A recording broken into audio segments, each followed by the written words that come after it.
Good morning, अस्सलाम वालेकुम। Rising Pakistan में आपको कहेंगे खुश आमदीद। मेरे साथ हैं मोहम्मद शुएब, मेरे साथ है सबीन फारूक। इस शो में कहेंगे खुश आमदीद। बहुत दिन पहले सबीन ने कहा था कि अब वो कर लेगी स्टार्ट डिजिटल मीडिया की जर्नी, तो हमने सोचा कि बहुत दिन हमने दे दिया, आज मैंने कर सवाल लिया रख लेते हैं। स्टार्ट। हाँ, आई नो दैट। नहीं, मैंने यूट्यूब पे भी अपलोड कर दिया। कितनी वीडियोस? अरे मैंने अभी एक वीडियो अपलोड की है, लेकिन ओह ह्यूज।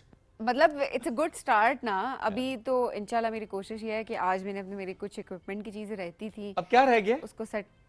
शुएब वो सेट ही नहीं हो अच्छा, रहा, सेट वो नहीं हुआ, ट्राइपॉड के okay। ऊपर वाली जो चीजें। अच्छा, तो आज मैंने अपने मियाँ को दी है वो सारी चीजें, और मैंने कहा जब ऑफिस से वापस आओगे तो ये सब मुझे सेट करवा के देना। तो आज उसका काम ये है कि उसने मुझे ये सब कुछ जो है वो सेट करके देना है। इतना मुश्किल तो नहीं था वैसे, वो पूरा तुम्हें गाइड तो किया था, उस वीडियोस भी आई नहीं, थी। वो उसके नॉब नहीं लग रही? नॉब नहीं, वो जो ट्राइपॉड के ऊपर आई डोंट नो अच्छा, क्या okay। बोलते हैं, वो लेने वाला है। Oh got it, got actually it. वो आएगा, उसके ऊपर फिर जो है वो प्रॉम्प्ट सेट ओह होगा, गॉट इट। और हाँ, फिर नहीं, यू ठीक नो है, उसके मेक सेंस। एनीहाउ एक स्टार्ट कर ले, मुबारक हो जी वो। आपको, बहुत बहुत बट आई मुबारक हो। स्टार्टेड। तो बताएं ना कि कहाँ पे लाइक करना है, शेयर करना है, सब्सक्राइब वो करना है। अभी नहीं बताऊंगी, जब मैं उसके ऊपर कुछ चच का अपलोड करूंगी तो फिर आई लेट यू नो। फिर इंशाल्लाह I promote that. But Instagram पे Shoaib, it's a really really good response overall. मतलब That's बहुत nice। अच्छा रिस्पांस है, जितना मतलब स्टार्ट में आप एक्सपेक्ट नहीं करते कि 2-3 वीडियो अगर आप अपलोड करेंगे तो क्या होगा। लेकिन मैंने कुछ इश्यूज़ के ऊपर ही बात की है। मैंने 3 वीडियोज़ अभी तक अपलोड किए हैं और तीनों पे बहुत अच्छा रिस्पांस है। तो आई थिंक ये अच्छी बात है कि लोग कुछ अच्छी बातें सुनते हैं। एंड देन मुझे अच्छी बात ये लगती है कि काफ़ी सारे लोग रिलेट कर पा रहे Engage थे करते वीडियो हैं से, उसमें, इंगेज content करते हैं से। शुएब, और रिलेट कर पा रहे हैं वो। स्पेशली अगर मैं ख़वातीन के राइट्स के ऊपर बात कर रही हूँ, तो वो हर खातून बात करी, और वो राइट्स कुछ इस तरह के हैं कि नॉर्मली हमने बहुत सारी वो चीज़ें नॉर्मलाइज की हुई हैं, बट वो चीज़ें नॉर्मल नहीं हैं। और हमने अपने माइंड को एक तरह से, जो हम कहते हैं ना कि आपने अनलर्न करनी है कुछ चीज़ें, सो वो अनलर्निंग के पॉइंट ऑफ व्यू से आई थिंक इट्स गुड कि अब मैं खुद भी अनलर्न कर रही हूँ, और ऑब्वियसली बहुत सारी और ख़वातीन हैं, उनको भी अनलर्न करने की ज़रूरत है अगर उनको वो चीज़ें सूट नहीं करती। बिल्कुल ठीक है। Again, सो मैं एक सवाल और कर लेता हूँ आपसे, जी। क्योंकि ज़रा अब इस कंटेंट जर्नी में हम देखते हैं कि प्रेशर बिल्ड हो जाता है हमारे ऊपर, कि जब हम देखते हैं ना आसपास के कंटेंट क्रिएटर्स एक स्पेसिफिक टॉपिक पे जो भी उस वक्त वायरल होता है उस पर वीडियोस बना रहे होते हैं। ये हमने बड़ा ट्रेंड देखा है कि अपना कंटेंट क्रिएट करने के बजाय, थॉट प्रोवोकिंग कंटेंट के बजाय, कोई मीनिंगफुल बात करने के बजाय, जो चल रहा होता है उस पर राय देना सही है या गलत, ज़्यादातर यही बात की जा रही होती है, ये इसने गलत किया है, इसने गलत कहा है, इसको ये नहीं करना चाहिए था।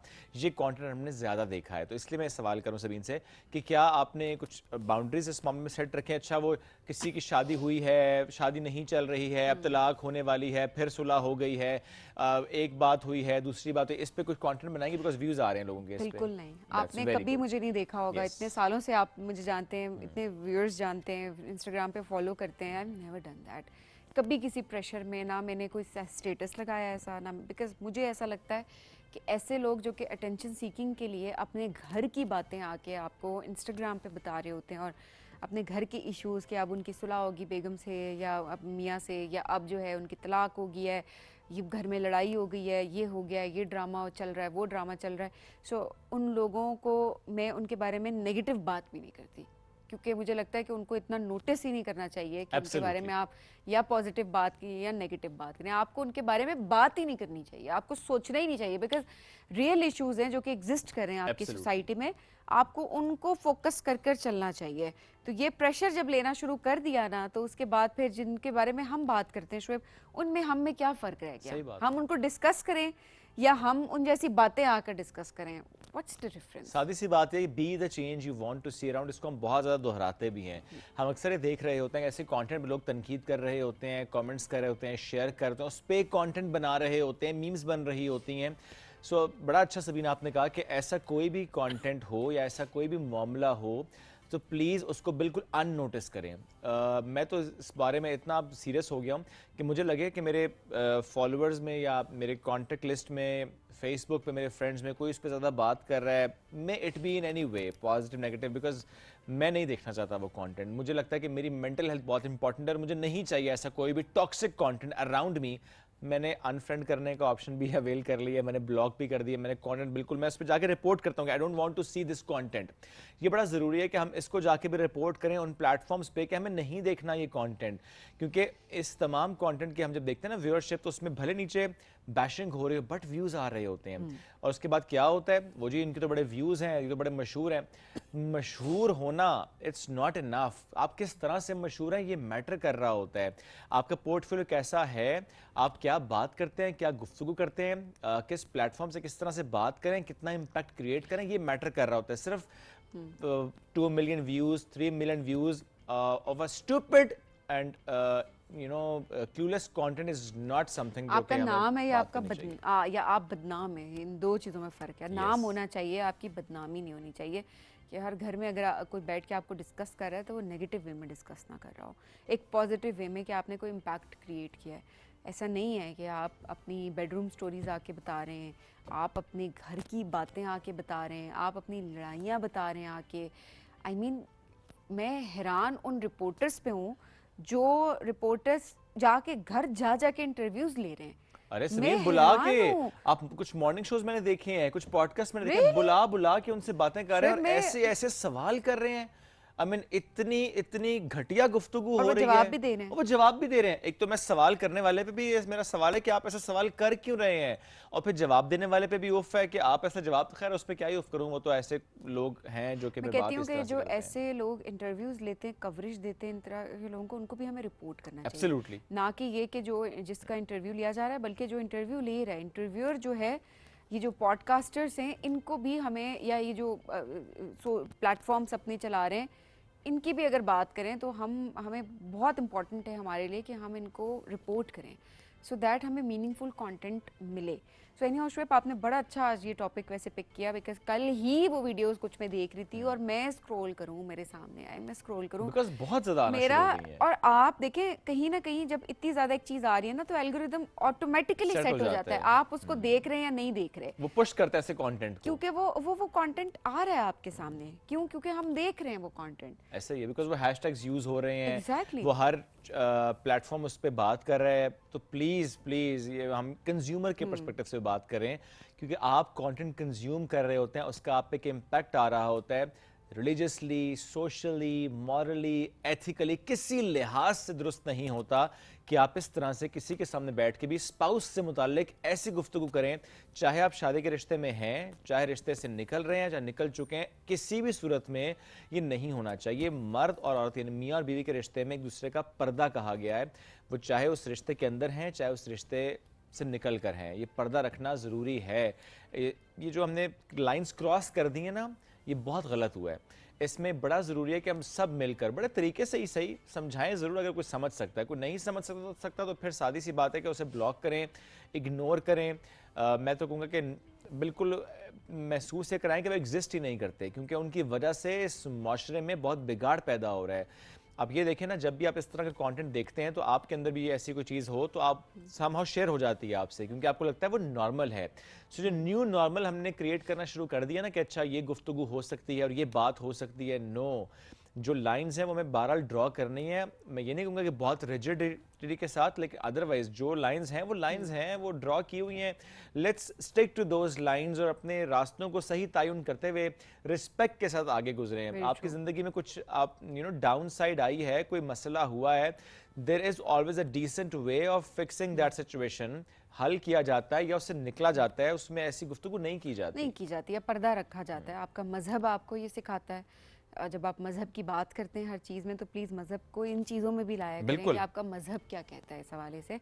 ना आपका मज़हब इस चीज़ की इजाज़त देता है कि आप एक दूसरे की इज़्ज़तें उछालें या आप अपने घर की बातें आके पब्लिकली ऐसे बताएं, अपने घर के मसले आके डिस्कस करें। और एक चार दीवारी की जब बात होती है ना, तो उसका एक तकद्दुस होता है, उसको कभी भी पामाल नहीं करना चाहिए। We have to make sure कि वो जो एक तकद्दुस है चार दीवारी का, उसको हमेशा उसको बरकरार रखना चाहिए। That's very important. I think हम ब्रेक की तरफ बढ़ते हैं। आप भी वैसे अपना पॉइंट ऑफ व्यू हमसे ज़रूर शेयर करें कि आप इस बारे में क्या सोचते हैं। क्या आप कंज्यूम तो नहीं करते ऐसा कंटेंट, या अगर आप कंज्यूम करते हैं और अवेयरनेस के पर्सपेक्टिव से आज हमारी कोई बात आपके दिल पे असर कर गई है, आपको समझ में आ गई और आपने आज से तहैया किया कि आप नहीं देखेंगे या आप रिपोर्ट करेंगे, तो kindly do that. Absolutely. Break की तरफ बढ़ रहे हैं, ब्रेक से वापस आएंगे, रहिए हमारे साथ। ये है राइजिंग पाकिस्तान।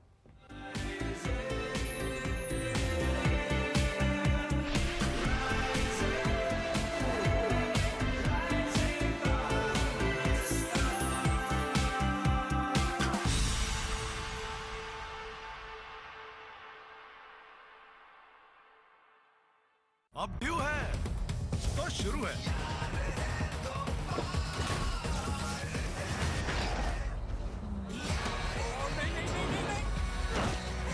ये कमेंट, ये व्यू, और ये माउंटेन ड्यू।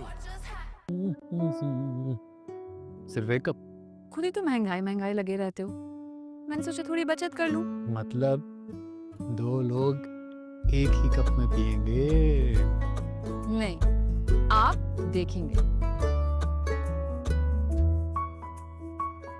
मुझे पता था। क्या करूं, इससे बनते ही 2 कप हैं। समझते हैं एक दूसरे को, इसीलिए बने हैं एक दूसरे के लिए। From Nestle। हाथों के साथ पत्थर बांधे हुए। और इसी दिन के लिए तुझे कहती थी कि पढ़ ले स्कूल में। और अब्बा तेरा ना पहली तरीक को वर्कशॉप के चक्कर लगाने शुरू कर देता है। इन दोनों की जोड़ी भी ना किसी हीर रांझा से कम नहीं है यार। मुझे और नासी को हमारे नाकर्दा जुर्म की सजा मिल रही थी। अल्लाह जिस वक्त इंसान को हिदायत दे वो अपना रास्ता बदल सकता है। इस तरह का डिसीजन तुम मुझसे पूछे बगैर नहीं कर सकती।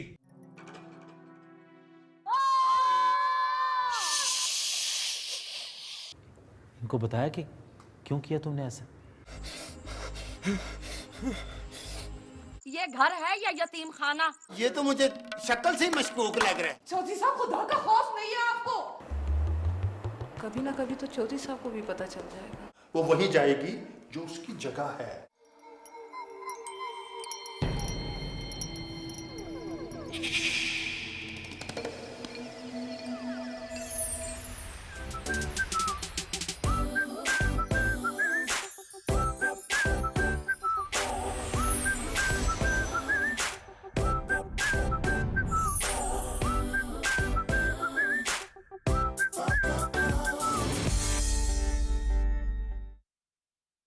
हमने कहा रुक ही जाते हैं। बहुत अच्छा किया। भाभी, अब आपके हाथ की खास चाय मिल जाए तो मजा आ जाए। क्यों नहीं, अभी लाती। Thank you. महीने का आखिर चल रहा है, मैंने जो देगा। क्यों नहीं, मेरी खास चाय के लिए सिर्फ एवरीडे, हर बार। समझते हैं एक दूसरे को, इसीलिए बने हैं एक दूसरे के लिए। From Nestle। हर इंसान के पास एक कहानी होती है, कामयाबी की, मोहब्बत की, कुर्बानी की, और हर कहानी सुनने के लायक होती है। द नाइट शो में हम सुनेंगे वो कहानियां जो दिल को छू लें। मैं हूं फराह सादिया और होगी आपसे मुलाकात द नाइट शो में।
सरों पे पगड़ियां पहनकर खुद को मोतबर समझते हो? मुझको जो करना है मैं वही करूंगा, परवाह नहीं है मेरे को किसी की। और ये ताकत और घमंड जो है ना, ये हमें अपने मकाम से गिरा देता है। मेरे सीने में उसने आग लगाई है ना, वो तो मैं छोड़ूंगा नहीं। हजारी पर किसी का जादू नहीं चल सकता। लगता है अब मुझे कोई चाहने वाली नहीं मिलेगी।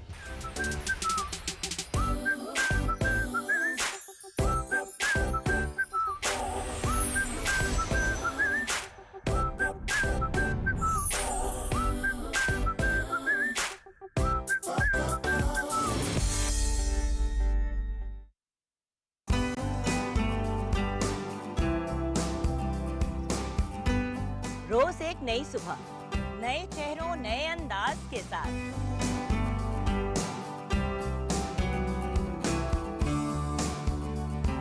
आपके मनपसंद सितारे होंगे हमारे साथ।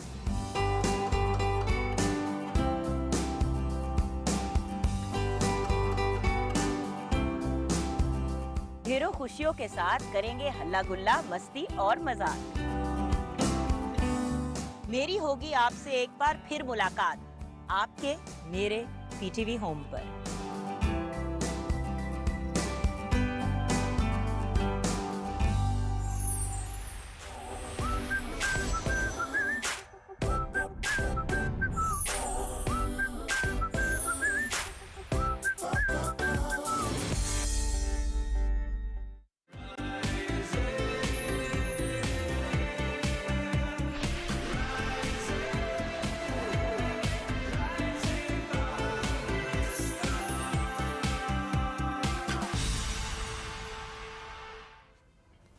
Welcome back. जो राइजिंग पाकिस्तान में आपको कहेंगे खुश आमदीद। आज ही वर्ल्ड हेपेटाइटिस डे जो है वो मनाया जा रहा है, इसको ऑब्ज़र्व किया जा रहा है पूरी दुनिया में। हर साल जो है वो 28 जुलाई को हेपेटाइटिस से बचाव का आलमी दिन वो मनाया जाता है।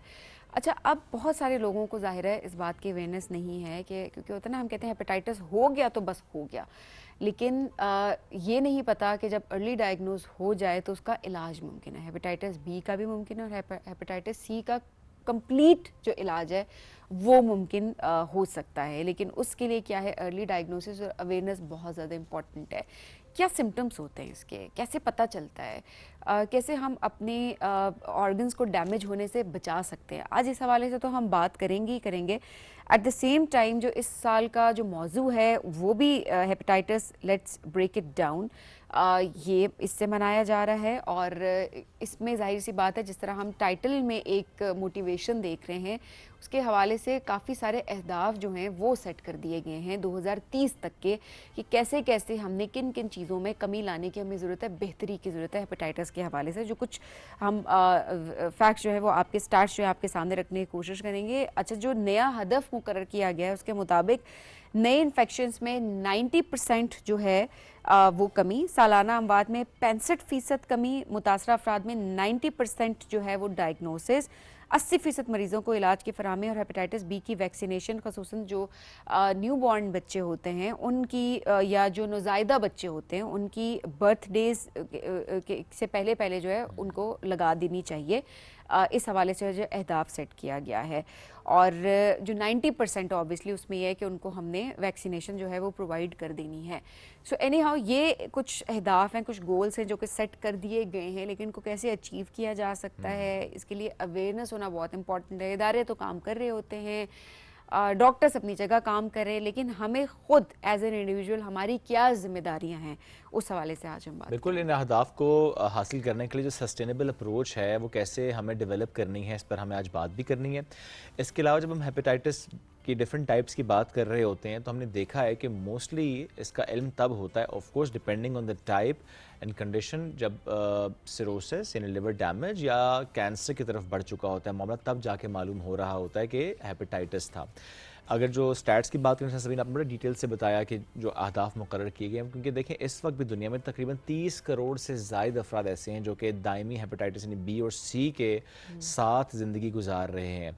अब ऐसे में जब हम इलाज की बात करते हैं, वैक्सीनेशन की बात करते हैं, एहतियात की बात करते हैं, तो बड़ा इंपॉर्टेंट है कि हम इसको अंडरस्टैंड करें कि कैसे हम सब ने होलिस्टिक अप्रोच के साथ इसको कम करना है। इस पर हम बात इसलिए भी करना बहुत ज़रूरी समझते हैं क्योंकि आज जिस तरह सभी ने आपने बताया कि 28 जुलाई इसका दिन मनाया जा रहा है। ऐसे में हर साल जो अमवात होती हैं उसमें जो जिगर की पेचीदगियों की वजह से अमवात होती हैं वो बहुत ज़्यादा हैं, वो लाखों ज़ाहिर हैं। इस पर बात करने के लिए मैं ज्वाइन किया डॉक्टर आयशा वकार नियाजी साहिबा ने, गैस्ट्रोएंट्रोलॉजिस्ट हैं और हेपेटोलॉजिस्ट हैं। उनको वेलकम करेंगे। अस्सलाम वालेकुम जी, कैसी हैं? जी डॉक्टर साहब बहुत शुक्रिया आपने हमें ज्वाइन किया। और इसके साथ जिसने हमें ज्वाइन किया है थैलेसीमिया है उनको, क्योंकि हम सब जानते हैं कि थैलेसीमिया के बच्चों को एक रेगुलर इंटरवल के बाद ब्लड ट्रांसफ्यूजन होता है, उनको ब्लड लगाया जाता है। और ऐसे में बहुत ज़्यादा चांस होता है ब्लड ट्रांसफ्यूजन के दौरान कि कोई ऐसी बीमारी ट्रांसफ़र हो सकती है। सो न जाने कब किस ब्लड के ट्रांसफ्यूजन में कोई बेएहतियाती हुई कि उनको हेपेटाइटिस सी हुआ।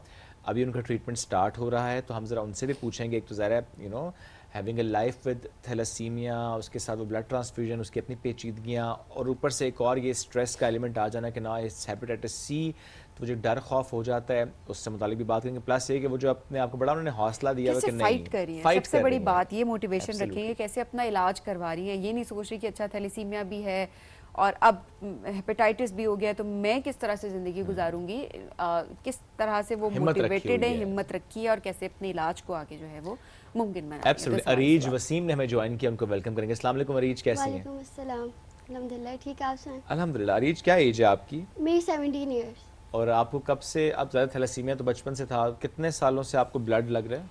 मुझे 17 इयर्स हो गए हैं, शुरू से ब्लड लग रहा है? स्टार्टिंग से ब्लड ट्रांसफ्यूजन हो रही है।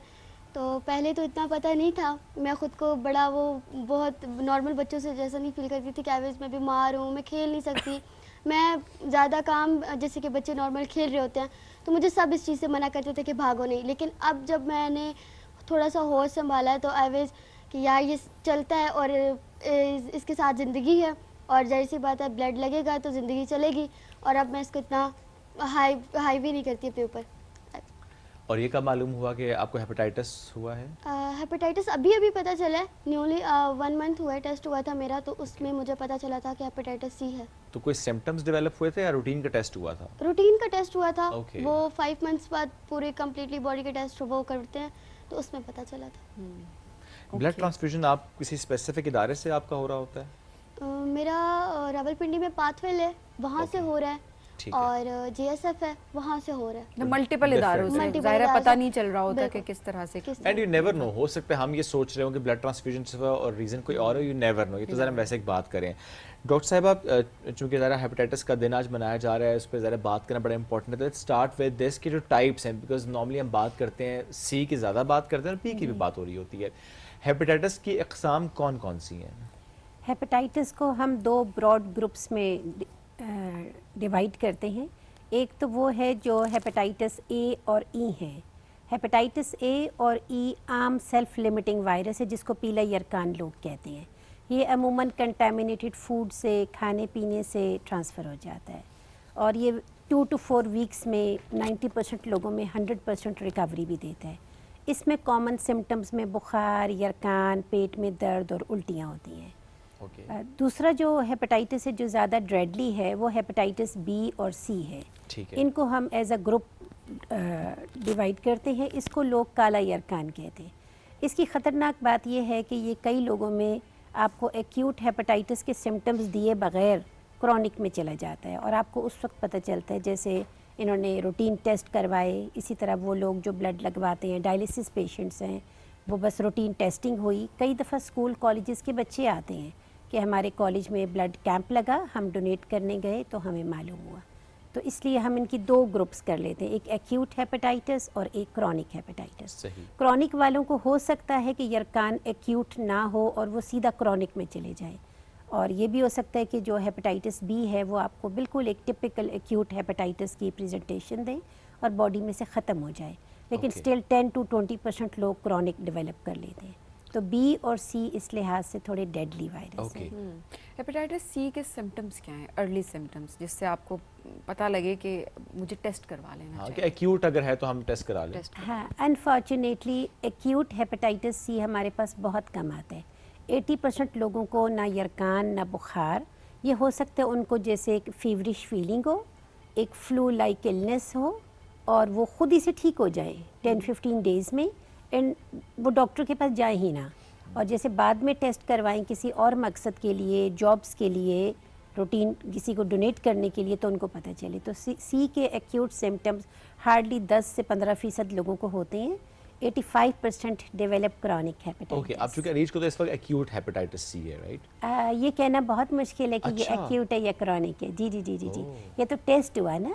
एक्यूट और क्रॉनिक की डेफिनेशन होती है 6 मंथ्स, ठीक है, लेकिन इनको तो मालूम ही नहीं है। ये हो सकता है कि 6 माह पहले जो टेस्ट हुआ था उसमें नेगेटिव था और अब रूटीन टेस्ट, तो इनको किसी भी टाइम लास्ट 6 मंथ्स में हो सकता है। 6 मंथ्स में होने का मतलब एक्यूट ही हुआ ना? नहीं नहीं है। ओह, सो यू नेवर नो। जी जी अच्छा, अब इसलिए routine testing is very important. आज important. हमारे इस प्रोग्राम का मकसद भी यही है Okay, कि हम routine लोगों में test होना अवेयरनेस चाहिए। रेज करें कि हर ऑपरेशन से पहले, हर डेंटल प्रोसीजर से पहले, हर इंस्ट्रूमेंटेशन से पहले हेपेटाइटिस बी और सी लाजमी चेक करें। ठीक, चलिए हम इस पर डिस्कशन मजीद आगे भी बढ़ाएंगे, टेस्टिंग की बात भी करेंगे, हम इलाज की बात भी करेंगे, और अरीज चूँकि शी इज़ थैलेसीमिक, इनका इलाज कैसे हो सकता है डॉक्टर साहब से हम इस पर गाइडेंस भी लेंगे। एक ब्रेक की तरफ बढ़ रहे हैं, जब ब्रेक से वापस आएंगे इस डिस्कशन को कंटिन्यू करेंगे। साथ रहिए, ये है राइजिंग पाकिस्तान।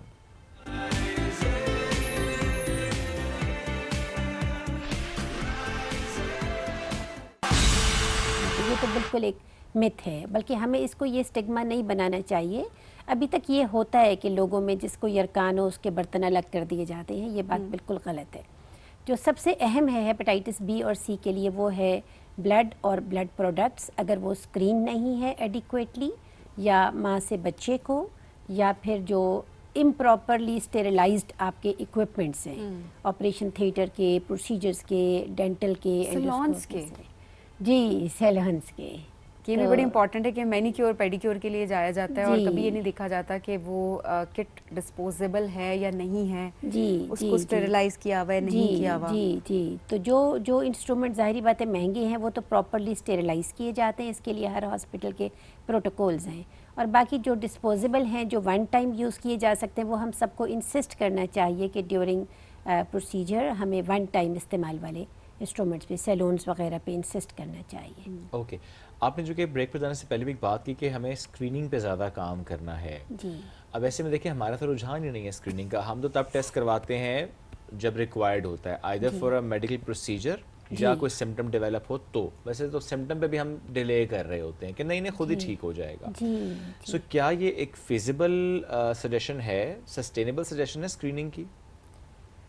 स्क्रीनिंग जिन लोगों की मैंडेटरी है ना, वो पेशेंट्स जो रेगुलर ब्लड लगवाते हैं, ठीक है, उनके लिए तो प्रोटोकॉल्स डिसाइड हैं। जैसे डायलिसिस के पेशेंट्स हैं, उनको रिपीटेड एक्सपोजर होता है डायलिसिस की मशीन से। ठीक है। जो थैलेसीमिया के बच्चे हैं, इसी तरह जो और बच्चे हैं जो खून लगवाते हैं, इसी तरह जो किसी भी प्रोसीजर से पहले हॉस्पिटल्स में मैंडेटरी किया जाता है। उसके अलावा कोई रिकमेंडेशंस इस तरह से ये हो सकती हैं कि आप एनुअली अपनी स्क्रीनिंग करवा सकते हैं। अगर आपको कोई सिम्टम नहीं है तो भी आप करवा सकते हैं। ओके, अरीज आपने जो स्क्रीनिंग अभी करवाई, आपकी भी रूटीन स्क्रीनिंग होती है आफ्टर 6 मंथ्स? टेस्ट जो पता चला जी, ये आफ्टर 6 मंथ्स जो है ना, वो कम्प्लीटली थैलेसीमिया के बच्चों के लिए सारे टेस्ट क्लियर करते हैं। ओके, ताकि जिस दिन आपको पता चला कि हेपेटाइटिस सी भी है तो थोड़ा सा परेशानी वाला एलिमेंट आया? परेशानी वाला ज़ाहिर सी बात होती है कि मैं पहले एक बीमारी के साथ फाइट कर रही हूँ थैलेसीमिया के साथ, तो ऊपर हेपेटाइटिस सी मुझे थोड़ा सा हुआ था कि ये बहुत सख्त होता है क्योंकि ये मेरे मामू को है। तो मुझे था कि मतलब इसमें ज़्यादा मैं थोड़ा डर गई थी, बट फिर जब मेरे बाबा उन्होंने मुझे बताया कि ये इसका प्रॉपर इलाज है, डॉक्टर से बात हुई, उन्होंने कहा है आप इससे ये ठीक भी हो सकता है 3 मंथ्स के अंदर।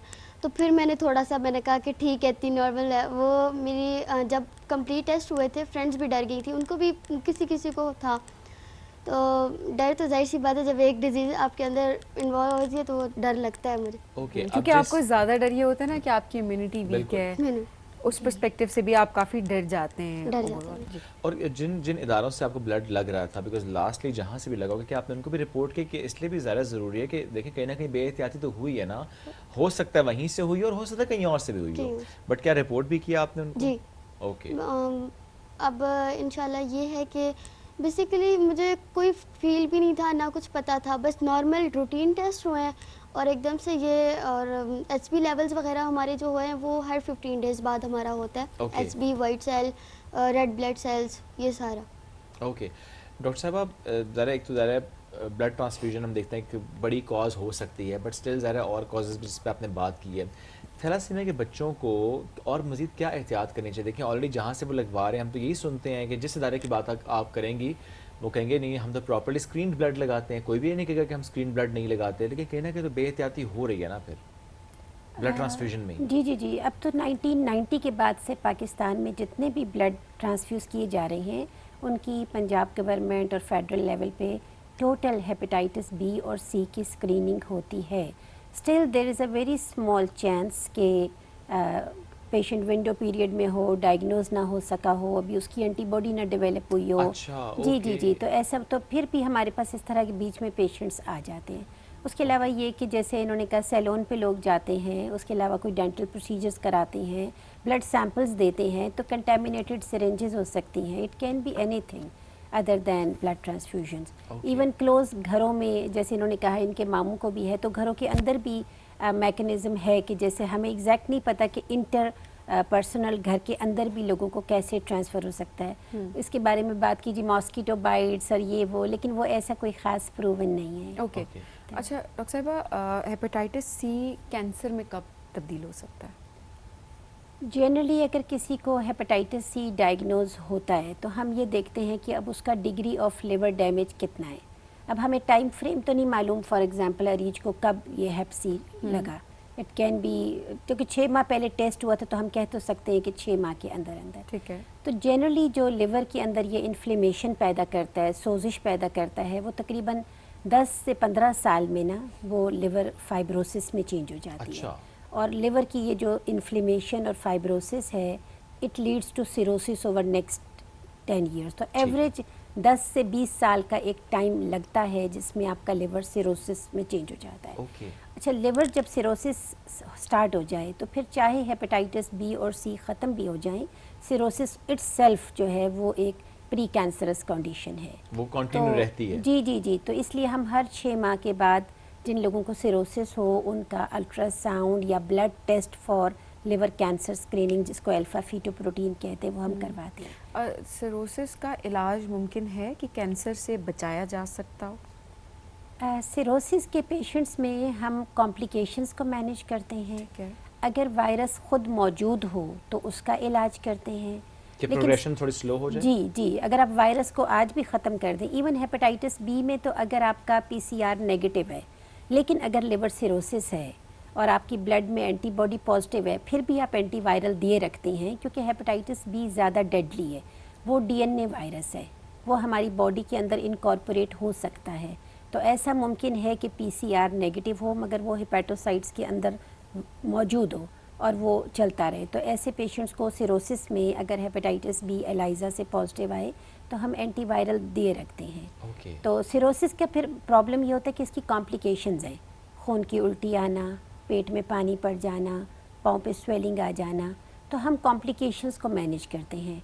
एंडोस्कोपी होती है, अगर खून की नालियाँ फूली हो उनको टांके लगा दिए जाते हैं, पेट में पानी हो तो उसके लिए पेशाब आवर दवाइयाँ दी जाती हैं। तो हम कॉम्प्लिकेशंस को मैनेज करते हैं और लिवर कैंसर के लिए स्क्रीनिंग के लिए 6 मंथली अल्ट्रासाउंड और ब्लड टेस्ट करवाते हैं। ओके अच्छा, हमने ये भी देखा कि पिछले कुछ सालों से गवर्नमेंट लेवल पे हेपेटाइटिस की वैक्सीन भी ऐड हुई है और ये बड़ा अच्छा स्टेप लिया गया। ये started from Sindh and then हमने पूरे मुल्क में देखा है माशाल्लाह, तो बड़ा ही अच्छा है। बच्चों को इसकी 2 डोजेस लगती हैं? 3 डोजेस लगती हैं। EPI प्रोग्राम में अब शामिल ऐड कर दी है। अब पैदाइश के अगले दिन बच्चे को हेप बी की वैक्सीन लग जाती है। तो उसके बाद से हमारे पास अब न्यू जो हेपेटाइटिस बी है वो कम हो गया है। बल्कि जिन लोगों को 1990 से पहले ब्लड लगे थे वो आते रहे हैं। लेकिन अब न्यू हेपेटाइटिस जब से ये वैक्सीन आई है तो ये कम हो गया है। सो वैक्सीन ने एक बड़ा अच्छा रोल प्ले किया है। जब से EPI में शामिल किया तो देखिए अब हर बच्चे को लग रहा है कि जो नई जनरेशन आ रही है उसको हम बचा रहे हैं। क्या इसमें जो वैक्सीन लग रही है वो तमाम हेपेटाइटिस की टाइप्स के अगेंस्ट होती है? नहीं, सिर्फ हेपेटाइटिस बी के लिए हमारे पास वैक्सीन अवेलेबल है। सी की अनफॉर्चुनेटली वैक्सीन नहीं है जी, उसकी बहुत जीनोटाइप्स हैं आगे, उसकी सीरोटाइप्स हैं, म्यूटेंट्स हैं उसके। जी जी, तो उसकी और जो एक्यूट हेपेटाइटिस है उसमें ए की वैक्सीन भी अवेलेबल है और ई की भी वैक्सीन है, लेकिन अभी वो वाइड स्प्रेड इस्तेमाल सही। और दूसरा ये भी आपने एक बात अच्छी बताई है जो अवेयरनेस होनी चाहिए कि हेपेटाइटिस सी का तो कंप्लीट इलाज मुमकिन है ना। जिस तरह बी के आप सिम्टम्स कंट्रोल कर सकते हैं एंड देन आप उसको वैसे ही प्रिवेंट कर सकते हैं आप जिस तरह वैक्सीनेशन के थ्रू है, लेकिन सी अगर हो भी जाता है तो उसका मुकम्मल इलाज मुमकिन है। लेकिन 2011 के बाद से सी के लिए ना मेडिसिन अवेलेबल है। ठीक है। और जो नए पेशेंट्स के लिए सिर्फ 12 हफ्ते का कोर्स है और उनके सक्सेस रेट 95% है। और बल्कि to be very honestly speaking हमने अपने पेशेंट्स में पाकिस्तान में देखा है 99% है। लेकिन डॉक्टर साहब अगर अर्ली डायग्नोसिस नहीं है, काफ़ी टाइम से अगर चलता आ रहा है हेपेटाइटिस सी, लेट्स सपोज 8 साल गुजर गए, 10 साल गुजर गए, उसके बाद भी क्या इन मेडिसिन का उसी तरह असर होता है? सक्सेस जी, रेट जहाँ होता तक है? वायरस इरेडिकेशन का ताल्लुक है वो उसके रिजल्ट्स अप्रॉक्सीमेटली वही हैं। ठीक है। लेकिन जो कॉम्प्लिकेशन उसने 8 साल में कर दी, जो इन्फ्लेमेशन रह जो रह के damage- लिवर सोजिश कर दी, उसका फिर इलाज उस तरह से मुमकिन नहीं है। अक्सर पेशेंट्स की हम देखते हैं हेपेटाइटिस सी का PCR नेगेटिव हो गया, लेकिन लिवर अल्ट्रासाउंड पे सिरोटिक है, थोड़ी सी तिल्ली फूली हुई है, पेट में पानी है नहीं है, तो उनको बस फिर हम मॉनिटरिंग मजीद कॉम्प्लिकेशन से बच सकते हैं, लेकिन जो ऑलरेडी डैमेज हो चुकी है चीज़, उसका फिर उस बीमारी का इलाज या उस डैमेज का इलाज जो है वो आगे किया जाएगा। डॉक्टर साहब, क्या चैलेंजेस आप देखती हैं इलाज के दौरान, पेशेंट्स के पर्सपेक्टिव से देखा जाए, या ओवरऑल हेपेटाइटिस के इलाज में क्या मुश्किलात हैं? मैं कहूँगी लैक ऑफ अवेयरनेस। अभी तक लोगों को मालूम नहीं है कि इसका ट्रीटमेंट अवेलेबल है, इसका क्योर रेट कितना अच्छा है। अभी तक बहुत सारे पेशेंट्स हैं जिन्होंने कभी टेस्ट ही नहीं कराए। आप इंटीरियर सिंध में जाएं, आप लोअर पंजाब में जाएं, अभी तक वहाँ गांव के गांव हैं जहाँ लोगों ने कभी टेस्ट नहीं कराया, उनको मालूम ही नहीं है। अभी तक उनको ट्रांसमिशन का मोड नहीं पता, वो जैसे पहले अभी तक शायद सिरिंजेस वो रीयूज़ कर ली जाती हैं, तो अभी तक हमें ऐसा होता है पॉकेट्स पता चलती हैं मुख्तलिफ इलाकों में जहाँ अभी भी हेपेटाइटिस बी, सी और इवन अब तो HIV भी फैल रहा है ना। तो अवेयरनेस कि हमारे पास वैक्सीन भी है, हमारे पास टेस्टिंग भी अवेलेबल है और हमारे पास ट्रीटमेंट्स भी अवेलेबल है। अच्छा, इसमें ये भी होता है जो पेशेंट्स आपके पास आ रहे होते हैं जिनका इलाज चल रहा होता है वो भी समहाउ एकदम गिव अप कर जाते हैं कि बस अब इलाज हम कंटिन्यू नहीं करेंगे?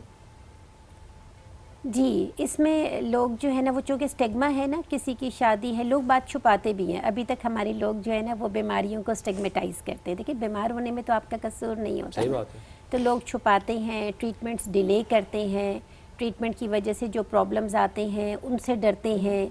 तो लोगों की मोटिवेशन और अवेयरनेस बहुत ज़रूरी है, इसीलिए आज हम ये बात कर रहे हैं ना कि हमारा पैगाम लोगों तक पहुँचे। और अच्छा, और ऐसे में जब हम इलाज की बात करते हैं, जिस तरह आपने पहले भी कहा ना 3 मंथ्स में इलाज इसका नॉर्मली हो जाता है जो इस मेडिसिन है इसकी। सो ऐसे में क्या पेशेंट की काउंसलिंग भी ज़रूरी होती है इसमें, क्योंकि इलाज के कोई ऐसे कोई साइड इफ़ेक्ट्स भी होते हैं इसकी मेडिसिन की या चीज़ों को लेकर? जी, जो हेपेटाइटिस सी का ट्रीटमेंट है generally it is very friendly. Okay. Even हमने एल्डरली पेशेंट्स को दिया, उन लोगों को दिया जिनके किडनीज वीक थे, उन लोगों को दिया जो डायलिसिस पे थे, लोगों ने बड़ा अच्छा टॉलरेट किया। छोटी मोटे साइड इफ़ेक्ट्स तो होते हैं, कोई एलर्जी हो गई दवाई से, वो पेशेंट्स आ जाते हैं, रिपोर्ट करते हैं। इसी तरह हेपेटाइटिस बी की जो मेडिसिन है ना वो बहुत लंबा चलती है, एवरेज 3 से 5 साल। हेपेटाइटिस बी का, क्योंकि इसका ये कि जब हम दवाई बंद करते हैं 6 माह के बाद मरीज़ फिर पॉजिटिव हो जाते हैं, तो हम मिनिमम 3 to 5 years लोगों को पहले ही बताते हैं। तो अगरचे दवाइयाँ ये बहुत एक्सपेंसिव भी नहीं हैं, जो पाकिस्तान में अवेलेबल है, एक अफोर्डेबल रेंज में है। गवर्नमेंट लेवल पे DHQs, THQs में फ्री मेडिसिन की प्रोविजन भी है हेपेटाइटिस सी और बी। तो अफोर्डेबिलिटी के लिहाज से भी बेहतर है, और फिर कोई ऐसा जितने कोई ज़्यादा कॉम्प्लिकेशंस भी नहीं है, साइड इफेक्ट्स नहीं है। छोटे छोटे मसल पेन्स, फटीग, कोई जैसे होता है ना बोन पेन, नॉर्मल किसी भी मेडिसिन से ओवरऑल जी, वरना टॉलरेबिलिटी बहुत अच्छी है। ओके, क्या रीअकरेंस भी होती है इसमें? एक बार इलाज करवा लिया आपने, ज़िंदगी के किसी और हिस्से में दोबारा शो हो जाना? बिकॉज हम अक्सर देखते हैं, जिस तरह आपने कहा ना कोई गल्फ जा रहा होता है टेस्ट करवाता है, हमने ये भी देखा है कि किसी को बचपन में हुआ था, उसने कई साल बाद टेस्ट कराया, चूँकि हर मुल्क के अपने प्रोटोकॉल्स होते हैं हेल्थ को लेकर। वो जब देखते हैं कि इस रिपोर्ट में आया तो वो कहते हैं कि नहीं, यू कांट कम हियर, हालांकि वो तो ट्रीटमेंट हो चुका होता है उनका। जी, असल में ये जो स्क्रीनिंग टेस्ट है ना वो एंटीबॉडी बेस्ड है। तो एंटीबॉडी अगर वायरस ख़त्म भी हो जाए तो एंटीबॉडी की एक लाइफ है, वो आपकी बॉडी में सारी उम्र भी रह सकती है। बिल्कुल ठीक है। तो इस वजह से हमने बहुत दफ़ा देखा कि पेशेंट ने अगर पहले ट्रीटमेंट करवा लिया था, उन्होंने दोबारा anti-HCV या Hep B एलाइजा से करा लिया और वो उनका पॉजिटिव आए, दे बिकम वेरी स्केर्ड। फिर जब वो दोबारा आए कि आपने तो कहा था ये ख़त्म हो गया है, हमने PCR करवाया तो वो नेगेटिव था, तो वी अगेन रीअश्योर देम कि ये वायरस ख़त्म हो चुका है, मगर ब्लड एंटीबॉडी में पॉजिटिव आएगा। लेकिन रीअकरेंस फिर भी होती है। Hepatitis B is very notorious for recurrence. आपने मेडिसिन बंद की, 6 माह में फिर वायरल लोड बढ़ गया, लेकिन सी के सक्सेस रेट्स बहुत अच्छे। अच्छा डॉक्टर साहब, क्विकली अगर ये भी बता सकते हो, प्रेगनेंसी के दौरान अगर डायग्नोज हो जाता है, क्योंकि आपने कहा कि माँ से बच्चे को भी ये मुंतकिल हो सकता है, उस दौरान भी क्या हेपेटाइटिस सी के जो मेडिकेशन है या बी की मेडिकेशन है वो सेफ़ है? जी, हेपेटाइटिस सी की मेडिकेशंस तो हम प्रेगनेंसी में नहीं देते, लैक्टेशन और प्रेगनेंसी में वी एनकरेज द पेशेंट कि वो अपनी बेशक वो बेबी को फीड करवाना चाहती है करवा ले, we can start treatment later. Okay. लेकिन हेपेटाइटिस बी से हम ज़्यादा डरते हैं, उसकी वर्टिकल ट्रांसमिशन माँ से बच्चे को ज़्यादा है, तो उसके लिए माँ को भी हम प्रेगनेंसी में मेडिसिन देते हैं और बच्चे को पैदाइश पे हेपेटाइटिस बी की वैक्सीन और इम्यूनोग्लोबुलिन्स दोनों लगाते हैं। Okay, within 24 hours. ये बड़ा ज़रूरी है करना ताकि हम महफूज रख सकें। Doctor Ayesha, thank you very much, साथ मौजूद थी। हेपेटाइटिस की अवेयरनेस से मुतालिक हम ये बात कर रहे थे। अलीज, आपका बहुत शुक्रिया, अल्लाह आपको सेहत दे। और ये बड़ी अच्छी बात है कि देखें टाइमली डायग्नोज हो गया है, अब इंशाल्लाह आपका इलाज भी हो जाएगा इंशाल्लाह, because we do have that treatment option available in Pakistan. ये बड़ा अच्छा है कि मेडिसिन की अवेलेबिलिटी इन चीज़ों को लेकर हम खासे बेहतर हैं, तो इंशाल्लाह चीज़ें बहुत बेहतरी के साथ आगे बढ़ेंगे। आप दोनों का बेहद शुक्रिया। नाज़रीन, इससे पहले कि हम एक ब्रेक की तरफ जाएँ, हम थोड़ा सा मूड को भी चेंज करते हैं, आपको एक डॉक्यूमेंट्री दिखाते हैं। वो डॉक्यूमेंट्री का टाइटल है कश्मीर बर्फ़ की आगोश में। अपना हम एक ब्रेक लेंगे, साथ रहिए।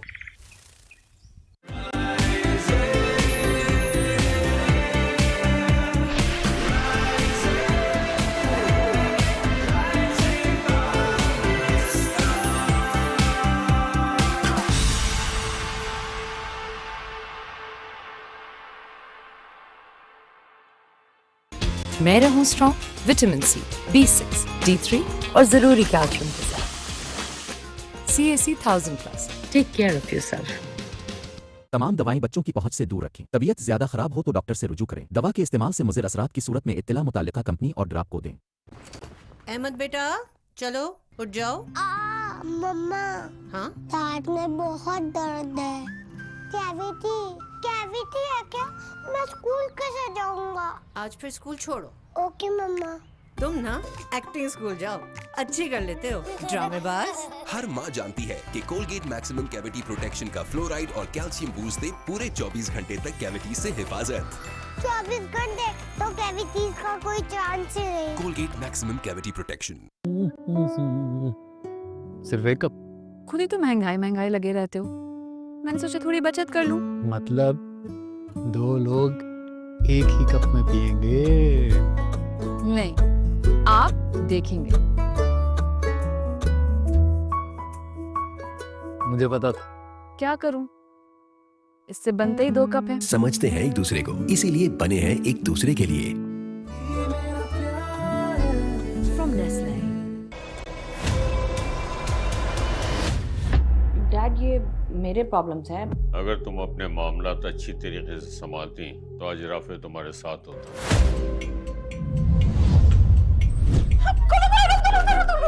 लिफ्ट रोको।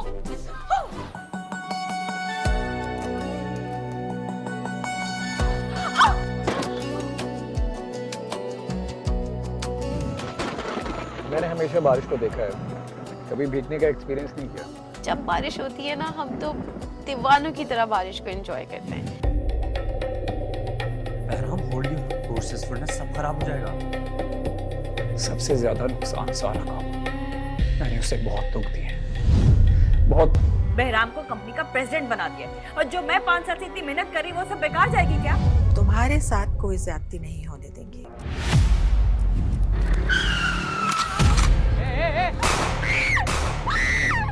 फारूक सर ने आपकी मदर से शादी कर ली, ये जानते हुए भी कि वो रिसेप्शनिस्ट है। बस मेरे लिए तुम बस एक तुम ही।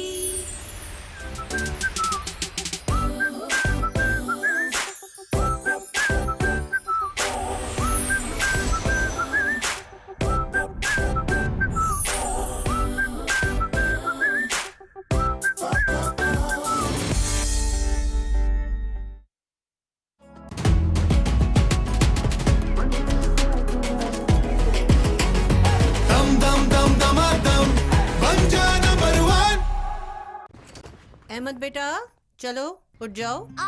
मम्मा, हाँ, पेट में बहुत दर्द है। कैविटी है क्या? मैं स्कूल कैसे जाऊंगा? आज फिर स्कूल छोड़ो। ओके मम्मा। तुम ना एक्टिंग स्कूल जाओ, अच्छी कर लेते हो ड्रामेबाज। हर माँ जानती है कि कोलगेट मैक्सिमम कैविटी प्रोटेक्शन का फ्लोराइड और कैल्शियम बूस्ट दे पूरे 24 घंटे तक कैविटी से हिफाजत। 24 घंटे तो कैविटीज का कोई चांस ही नहीं। Colgate maximum cavity protection. सरों पे पगड़ियां पहनकर खुद को मोतबर समझते हो? मुझको जो करना है मैं वही करूंगा, परवाह नहीं है मेरे को किसी की। और ये ताकत और घमंड जो है ना, ये हमें अपने मकाम से गिरा देता है। मेरे सीने में उसने आग लगाई है ना, और तो मैं छोड़ूंगा नहीं। हजारी पर किसी का जादू नहीं चल सकता। लगता है अब मुझे कोई चाहने वाली नहीं मिलेगी।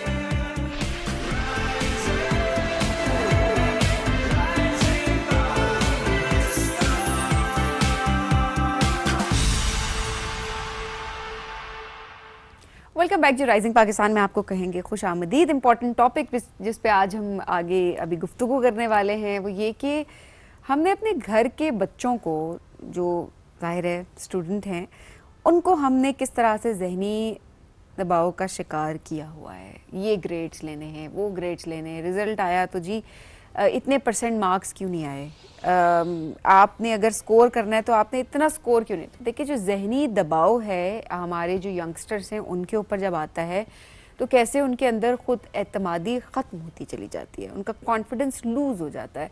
उसके क्या फैक्टर्स हैं? क्या घर के अंदर ऐसे मामलात हो रहे होते हैं, घर के माहौल को लेकर, या फिर तालीमी इदारों के पर्सपेक्टिव से हम बात करें वहाँ पर ऐसा प्रेशर बिल्ड किया जा रहा होता है, या बच्चों पे हमने ओवरऑल इतना प्रेशर डाल दिया है कि दुनिया बहुत आगे निकल गई है तो बच्चों को बस जो है ना उस रेस में लग जाना है, और उस रेस में लगते लगते लगते वो शायद अपने आप को कहीं खो देते हैं, अपनी आइडेंटिटी को खो देते हैं, और उन्हें समझ नहीं आती कि उन्हें ज़िंदगी में करना क्या है। सो आज इस हवाले से हम ज़रा बात करते हैं कि क्या फैक्टर्स हैं जिनको हम बेहतर कर सकते हैं, जिनको हम एड्रेस कर सकते हैं, जो हमें नॉर्मल लगता है but actually it's not normal. और इसमें उस्ताद का क्या किरदार है, इदारे का क्या किरदार है, स्कूल का, कॉलेज का, यूनिवर्सिटी का क्या किरदार हो सकता है। एंड अबव ऑल उस्ताद पे मैं अगेन फोकस करता हूँ, उस्ताद का बच्चों के साथ जो कनेक्शन है वो और किस तरह से हम बेहतर कर रहे हैं, कितना करना ज़रूरी है। बाहर की दुनिया में किस तरह से टीचर और स्टूडेंट का कनेक्शन होता है, पाकिस्तान में किस तरह से होता है। एंड इट्स नॉट जस्ट कि वो ग्रेड्स वाला प्रेशर सभी, अदरवाइज भी हम देखते हैं कि इन बच्चों को हमने जिस दुनिया के लिए तैयार करना है, जिस ग्लोबल विलेज के लिए तैयार करना है, जहाँ के चैलेंजेस हम आए दिन नए देख रहे होते हैं, क्या उसके लिए टीचर्स और पेरेंट्स मिलकर बच्चों को तैयार कर रहे हैं या नहीं कर रहे। बिकॉज ये वो डिस्कशन है जो कि नॉर्मली मिसिंग है हमारे यहाँ। ग्रेड पे फोकस है, डिग्री प्रोग्राम पे फोकस है, प्रोफेशन पे फोकस है, अर्निंग पे फोकस है, कैरेक्टर पे फोकस नहीं है, कामनेस पे फोकस नहीं है, मेंटल हेल्थ पे फोकस नहीं है। जिस दुनिया की हम बात करें उसमें कितना तैयार है हमारा बच्चा आगे जाने के लिए इंडिपेंडेंटली। इस पर आज हमें बात करनी है। Very relevant guest is with us professor doctor Samia Rahman Dogar साहिबा, डायरेक्टर हैं फेडरल कॉलेज ऑफ एजुकेशन की। टीचर्स ट्रेनिंग प्रोग्राम पे बहुत उनकी महारत है, उनको वेलकम करेंगे। अस्सलाम वालेकुम जी, कैसी हैं आप? वालेकुम सलाम। डॉक्टर साहिबा बहुत शुक्रिया। मैं इस मौजूद से बिल्कुल हट के सवाल करता हूँ, क्योंकि देखिए आप उस्ताद के साथ ज़ाहिर माँ हैं आप, तो आपने बहुत बेहतर तौर पे जब तरबियत की होती है, तो मैं इसलिए आपकी राय लेना चाहता हूँ। हम अपने आसपास देखते हैं कि ज़ाहिर देखिए हर बच्चा डिफरेंट है, हर घर का माहौल डिफरेंट है, अंडरस्टैंडेबल है। ये जो बच्चों को तैयार करने हमने जिस दुनिया के लिए, जहाँ पे चैलेंजेस हैं, जहाँ पे ईवल भी है, जहाँ पे हर चीज़ है, उसमें माँ का किरदार, फैमिली का किरदार, टीचर का, इदारे का, उसको अगर हम एक समराइज करें, व्हाट डू यू थिंक, किस तरह से हम सबको मिलकर करना होता है? देखिए, एक बच्चे की जो ट्रेनिंग होती है उसमें 3 इंस्टीट्यूशन इम्पॉर्टेंट होते हैं, घर, सोसाइटी और स्कूल। बिल्कुल ठीक है। और स्कूल में सबसे इम्पॉर्टेंट रोल उस्ताद का होता है। उस्ताद के लिए जो है उसकी जो क्लासरूम टीचिंग है वो इटसेल्फ 3 मतलब उसके टीयर्स होते हैं या 3 फोल्ड होती है।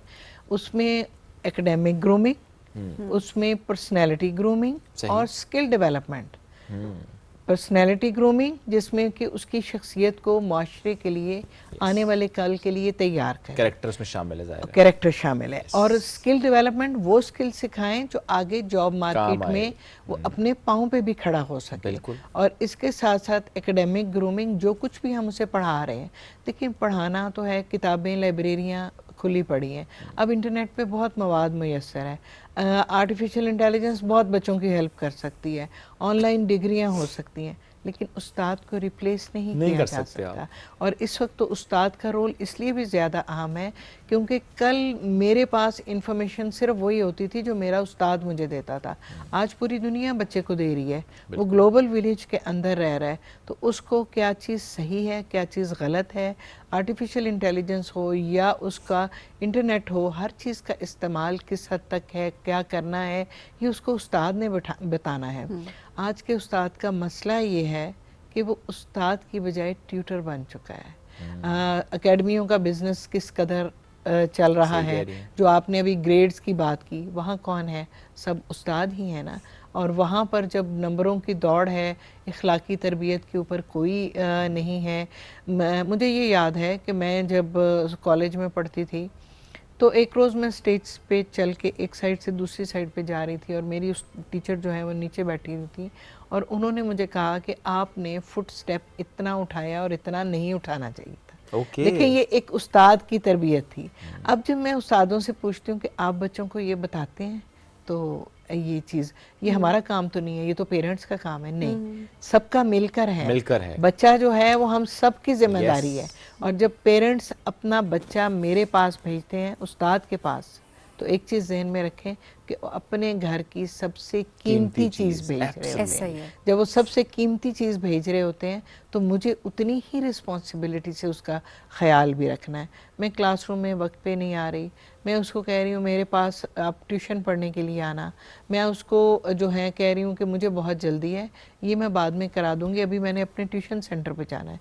मैंने ऐसे उस्ताद भी देखे हैं पूरी जॉब उन्होंने आधा पीरियड लेना है सिर्फ इसलिए, या एक सर्टन टाइम से आगे उन्होंने 12-1 बजे से आगे उन्होंने अपने स्कूल कॉलेज में टाइम नहीं देना, सिर्फ इसलिए कि उनका एकेडमी का ये ट्यूशन सेंटर का टाइम है।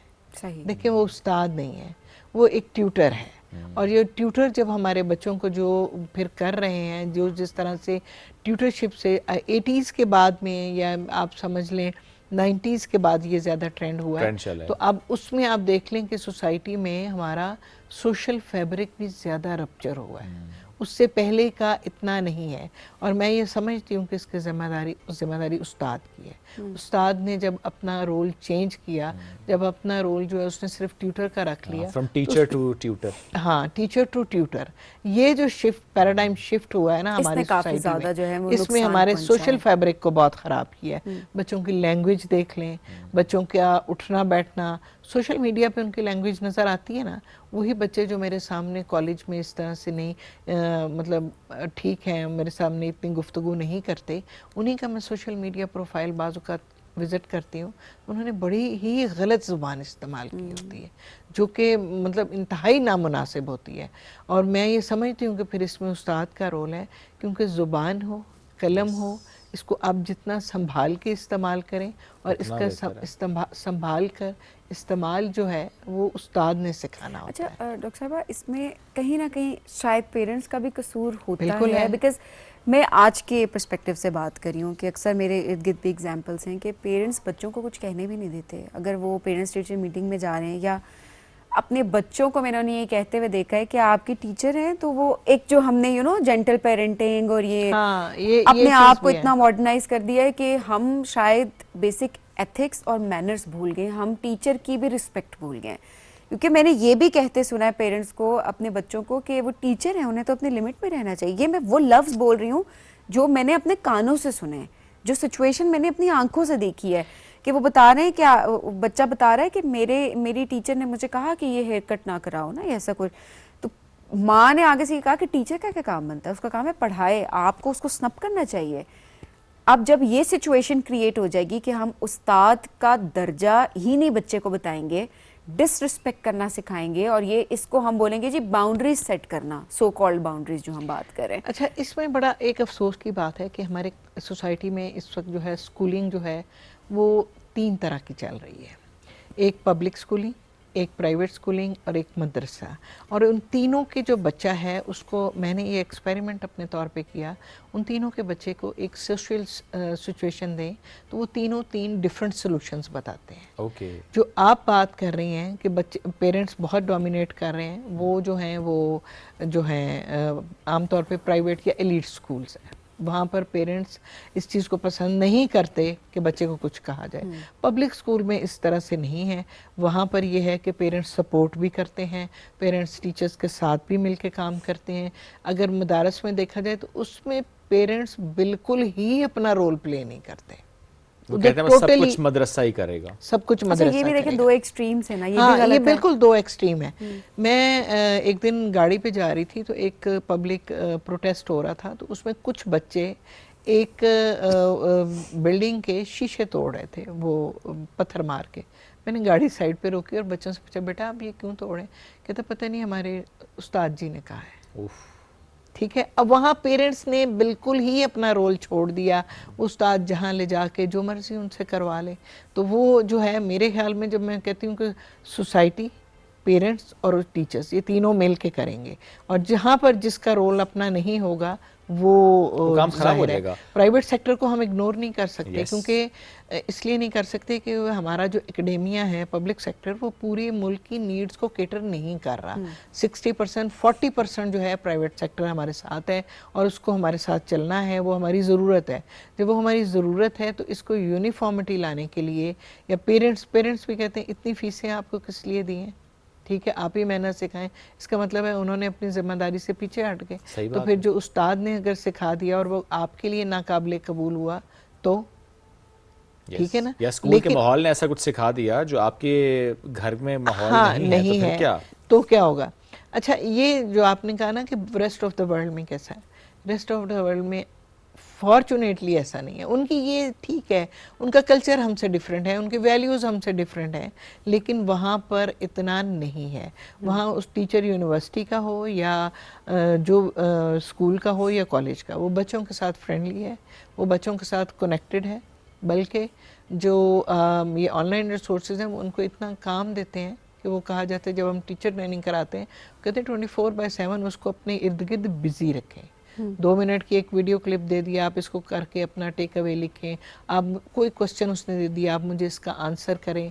इसी तरह से क्लासरूम के अंदर, और क्लासरूम से बाहर जब वो जाए तो वो मुसलसल, मेरी कामयाबी ये है कि वो मेरे बारे में सोच रहा हो कि आज मैंने उसको ये पढ़ाना है, आज मैंने उसको ये पढ़ाया है, मैंने ये उसको ये काम दिया है, वो उसने कैसे करना है, मुझे कैसे प्रेजेंट करना है, मुझे कैसे सेटिस्फाई करना है।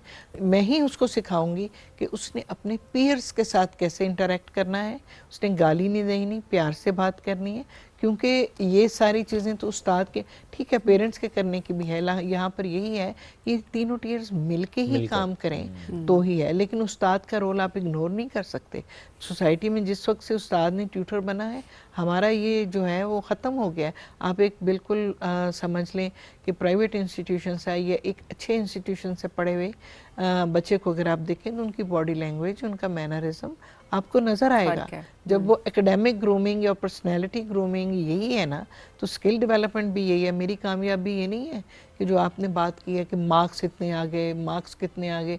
मेरी कामयाबी है कि मैं ये देखूं कि सोसाइटी में मेरे बच्चे कितने सक्सेसफुल हैं। यस, और क्या कंट्रीब्यूट कर सकते हैं, क्या कंट्रीब्यूट कर रहे हैं। मार्क्स उसने बेशक 60-70% लिए, लेकिन अगर वो प्रैक्टिकल लाइफ में सक्सेसफुल है तो इसका मतलब है मैंने उसको अच्छा पढ़ाया है, मैंने उसकी पर्सनैलिटी की अच्छी ग्रूमिंग की है, उसको मेहनत की आदत ही मैं डाल दूँ, ठीक है। लेकिन डॉक्टर साहब इसमें एक मसला ये भी है कि देखें मार्क्स का प्रेशर इसलिए भी शायद बहुत ज़्यादा है क्योंकि कंपैरेटिव वर्ल्ड में हम रह रहे हैं। ज़रा जो नेक्स्ट हमें एडमिशन चाहिए उसमें ग्रेड्स बहुत मैटर कर रहे होते हैं, उसमें हमें टास्क तो नहीं दिए जा रहे होते, हमें ऐसे कोई स्किल तो जज नहीं की जा रही होती उसमें। तो जो सिस्टम हमारा डेवलप हो गया है कि अगर हमें स्कूल के बाद हाई स्कूल, कॉलेज में या फॉर दैट मैटर यूनिवर्सिटी के लिए भी करना है तो वो टेस्ट है, उसमें डिफरेंट सिस्टम्स बने हुए हैं, बड़ा हाई है और उसमें सारा आपका क्राइटेरिया ऐसा है। उसमें एक मसला ये था कि हमारा सिस्टम छोटा था और हमारे पास अपॉर्चुनिटी या प्रोफेशनल कॉलेजेस में या जो है आगे हायर एड में हमारे पास सीट्स कम थी, तो इसलिए बच्चों को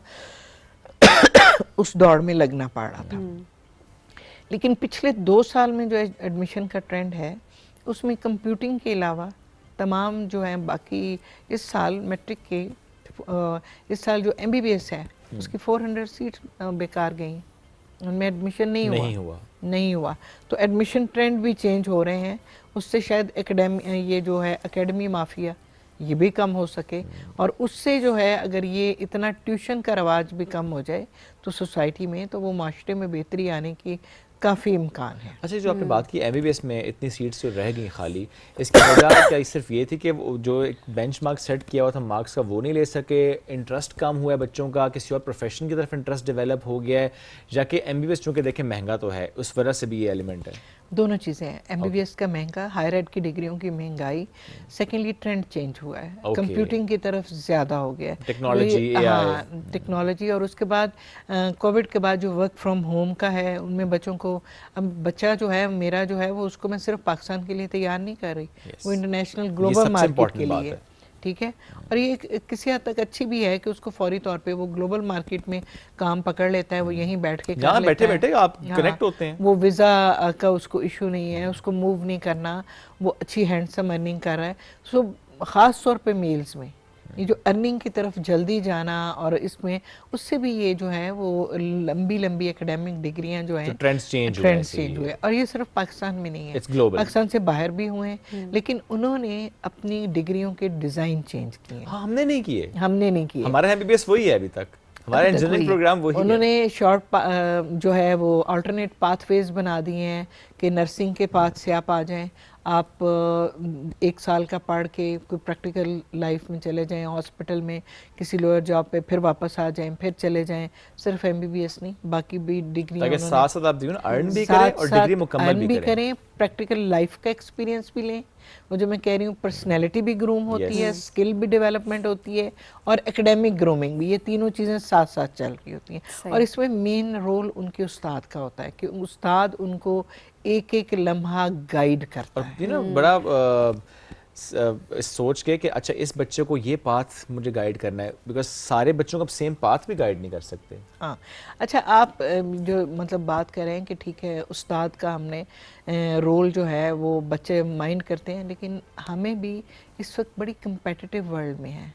अब उस्ताद भी वो नहीं है कि मैं उठा के डंडा पकड़ के मारना शुरू कर दूं, बच्चे के पास बहुत नॉलेज है, बहुत तजर्बा है, ठीक है। अभी मैंने मैं बच्चों से बातें कर रही थी, वो सेमेस्टर अब्रॉड से वापस आए थे, तो 2 बच्चे तो थे वो US एकेडेमिया से आए थे, और कुछ बच्चे तो थे कोरिया से इंटरनेशनली। तो वो मैंने उनसे पूछा कि क्या डिफरेंस है, तो कोरिया वाले बच्चों ने कहा कि बहुत हार्ड एकेडेमिया है, अच्छा, और US वालों ने कहा बहुत फ्लेक्सिबल है। Two extremes again. हाँ, 2 एक्सट्रीम्स। तो वो बच्चों ने मोस्टली ने कहा ये ज़्यादा पसंद है।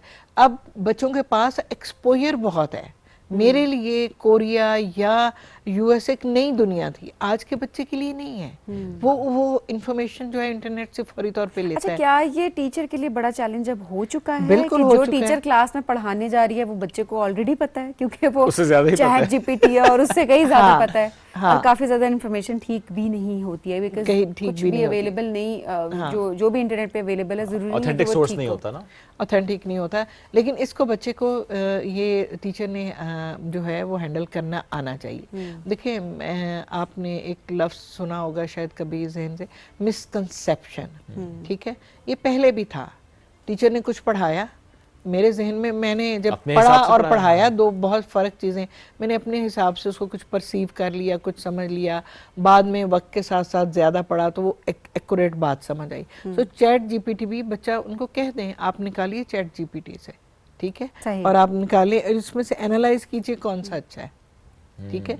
मैं पिछले दिनों एक कॉन्फ्रेंस बाहर इंटरनेशनल अटेंड कर रही थी, तो उसमें कुछ स्टूडेंट्स भी थे, ग्रेड स्टूडेंट्स, हम उनको लेके बैठे हुए थे। तो मुझे प्रोफेसर की बात बहुत अच्छी लगी, उसने कहा why you are so slow in using the Google, ठीक है।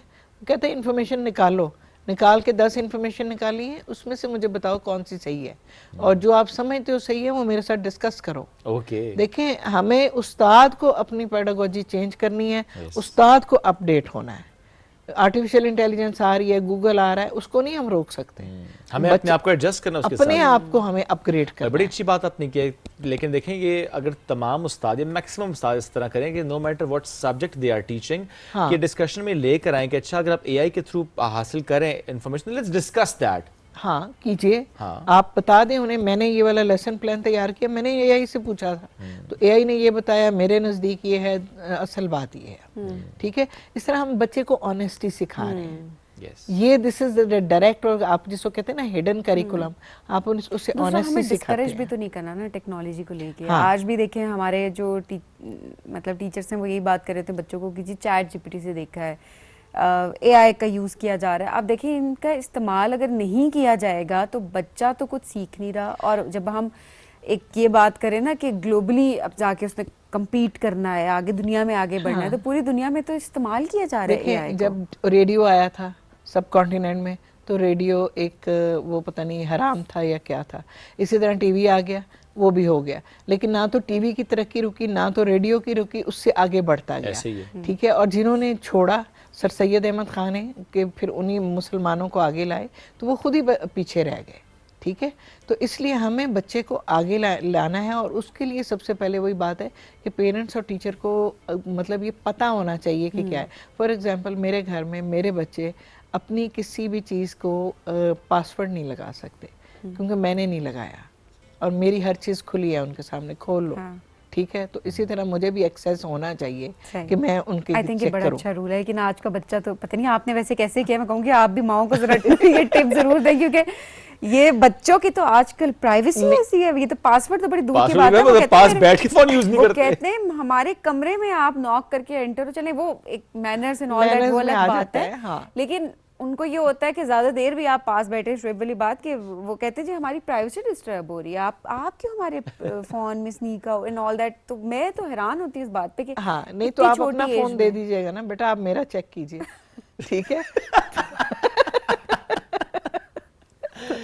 ठीक है, तो इसलिए आपने जब बच्चे को, आपने ये देखें ये आप पर डिपेंड करता है, उससे आपकी कम्युनिकेशन आपने अपनी बॉन्डिंग डेवलप करनी है। ठीक है, और यही उस्ताद के लिए मैं कहती होती हूँ कि आपको अपने बच्चे के साथ उसके साथ डेवलप करना है, तो ये डेवलप करना चाहिए। और यहीं पे भी हम कहते हैं कि ये चीज़ें जो होती हैं ये हिडन करिकुलम है, कि ये जो हमने उसको इनडायरेक्ट वे से हम उसे सिखा रहे हैं। अदरवाइज बुक्स पढ़ी हैं, लाइब्रेरियाँ खुली पड़ी हैं, वो पढ़ लें, चैट जीपीटी है, गूगल है, बहुत सारी चीजें हैं। उस्ताद की क्या जरूरत है? वो जरूरत यही है कि उसने 3 डिफरेंट डोमेन्स में से पढ़ाना है, सिखाना है, बताना है। पर्सनैलिटी डेवलप करनी, स्किल डेवलपमेंट करनी और एकेडमिक ग्रूमिंग करनी, तभी उसकी पर्सनैलिटी कंप्लीट मुकम्मल हो जाएगी। अच्छा से इसमें पहले आपने बात की ना मदरसे से मुतालिक भी, आपने जिस तरह कहा कि वहाँ पे पेरेंट्स का रोल जनरली हमने देखा है कि बिल्कुल ही मिनिमाइज हो जाता है। बिल्कुल मिनिमाइज। एक हमारे यहाँ और भी मसला है, मैं ये नहीं कहूँगा कि 100%, लेकिन जनरली स्पीकिंग, अच्छा जी बच्चा एकेडेमिया में कमज़ोर है, मदरसे में भेज दो। आप एक कमज़ोर एकेडेमिया के बच्चे को मदरसे में भेज के क्या करेंगे? मतलब I want to understand this कि जो अगर पढ़ नहीं रहा इस बुनियाद पे कि यस, एक और भी मामला, ये बच्चा ठीक नहीं है, बस मदरसे में डाल दो, इसको ठीक हो जाएगा। ये जो हमारा माइंड सेट है, और फिर बिल्कुल हाथ खींच लेना कि बस जो करना है मदरसे में कारी साहब ही करेंगे, हमने कुछ करना ही नहीं है, ये किस कदर हम नुकसान। और मदारस में भी बच्चे को हिफ्ज़ तो कराया जा रहा है, उसको आलिम तो बनाया जा रहा है, क्या मार्केट में उतनी ज़रूरत है आलमों की, हाफसों की? ठीक है, और अगर वो उसने ये कर लिया है तो उसकी लाइफ की जो अर्निंग स्किल्स हैं वो कहाँ पे है? मुझे बहुत अफसोस से कहना पड़ता है कि मैं सुबह मॉर्निंग वॉक करती हूँ और पेशावर मोड़ पे जिन जगहों पे फ्री नाश्ता मिल रहा होता है उनमें ज़्यादातर हफाज लाइन में खड़े होते हैं, जबकि पुराना अगर हम आप देखें हमारे सब कॉन्टिनेंट के भी पुराने मदरसे थे। ये बात आपकी इसलिए बड़ी important, force we do need आलिम, लेकिन एट द सेम टाइम हमें उनके साथ साथ उनके स्किल पे भी काम करना है, उनके फाइनेंशियल मॉडल्स पे भी काम करना है कि कैसे उनकी अर्निंग हो। बिकॉज देखें हम ये नहीं कह सकते कि बस आप सिर्फ और सिर्फ एक इल्म देखें, हमारा दीन भी कहता है कि दुनियावी तालीम भी और दीनी तालीम भी, दोनों इसका बैलेंस लेकर चलना है। अगर हम किसी भी एक तरफ जाएंगे और एक्सट्रीम पे जाएंगे, दोनों सूरतों में अगर आप पुराने सब कॉन्टिनेंट के मदारस देख लें, उनकी हिस्ट्री पढ़ लें, तो वहाँ हिकमत या टेलरिंग या कोई और काम, कोई स्किल सिखाया जाता था, स्किल सिखाया जाता था। अभी नहीं है। अभी कुछ मदरसे मैं जरूर ये कहूँगा कि देयर आर फ्यू मदरसे अभी पिछले 3-4 साल से लगे हैं उन्होंने बीच में स्किल को भी लेकर आए हैं, AI को भी लेकर आए हैं, टेक्नोलॉजी को भी लेकर आए हैं। मैंने एंजॉय किया कि आपको याद होगा सभी ने कि इवेंट पे हम लोग गए थे जहाँ पे रोबोटिक्स का मुकाबला था, वहाँ पर मदरसे के बच्चों ने विन भी किया था। तो जब आप इनको इनकॉर्पोरेट करते हैं, दुनिया के साथ चलते हैं, तो चीज़ें बहुत बेहतर होती हैं। और अगर आप इनकॉर्पोरेट नहीं करते तो आप कितने % बच्चे जो है उनको नॉर्मल स्ट्रीम से पीछे कर रहे हैं, ये हमने करना नहीं है। हाँ, वो बैंकर नहीं बन सकते, वो आर्मी ऑफिसर नहीं बन सकते, वो डॉक्टर इंजीनियर नहीं बन सकते। बड़ा जरूरी है कि हम हमारी वर्क फोर्स का हिस्सा नहीं बन काम करें, चाहे किसी भी इदारे में, चाहे वो स्कूल है, चाहे वो मदरसा है, चाहे वो यूनिवर्सिटी है। We have to make sure कि हमने एक बैलेंस क्रिएट करना है और स्किल, और अल्टीमेटली वो नेशन की वर्क फोर्स है। बिल्कुल ऐसा, वो एसेट है। हाँ, वो एसेट है। और जब उसकी हम इन सारी चीजों के ऊपर कैरेक्टर बिल्डिंग या स्किल डेवलपमेंट और इन सारों को फोकस करके करेंगे तो डेफिनेटली हमारा चीजें बेहतर होंगी। डॉक्टर साहब, थैंक यू वेरी मच, साथ मौजूद थी। इसी के साथ आपसे लेनी हमने इजाजत, वक्त मुख्तसर था, दोबारा मुलाकात कल करेंगे। अल्लाह हाफिज।